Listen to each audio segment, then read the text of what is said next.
So the Standing Committee on Public Accounts, Scopa, was updated by law enforcement agencies in Parliament today. This relates to the status of ongoing investigations into alleged state capture cases at state-owned enterprises referred by the Special Investigating Unit. Our reporter Latashia Naidoo fills us in. Law enforcement authorities have a long way to go in their quest to root out corruption at state-owned entities. That's the overview from a briefing to the Standing Committee on Public Accounts, Scopa, by the National Prosecuting Authority, the Special Investigating Unit, the Directorate for Priority Crime Investigations, the Hawks, and the Investigating Directorate Against Corruption in Parliament on Wednesday. Each unit made presentations on cases referred by the SIU. The different presentation consisted of hundreds of pages of documents pertaining to both ongoing and concluded investigations by the various law enforcement agencies. The NPA reflected on some of their successes in recent years, particularly post-2019, when the agency embarked on a turnaround strategy. We have now, in the past 3.5 years, been really trying to set up a fit-for-purpose NPA. And sadly, institution building is not something that catches the headlines, but it's really important that we leave a fit-for-purpose ethical NPA as we move forward.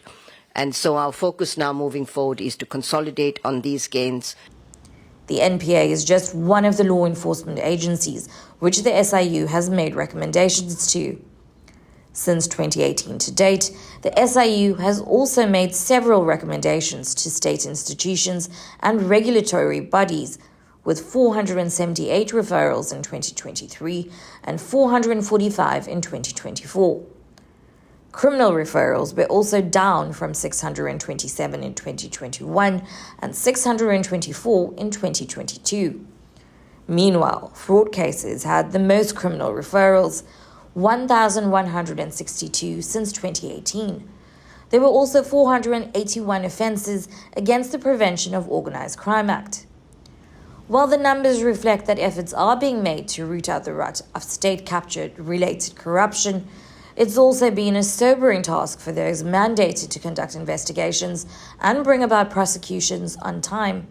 State capture deals with one very small aspect of this, but the second crisis we're dealing with, and which our colleagues in the broader SAPS we work with very closely, is the crime crisis. And so our prosecutors across the country have worked very, very hard in 3,000 murder cases per year, achieving a 77% conviction rate.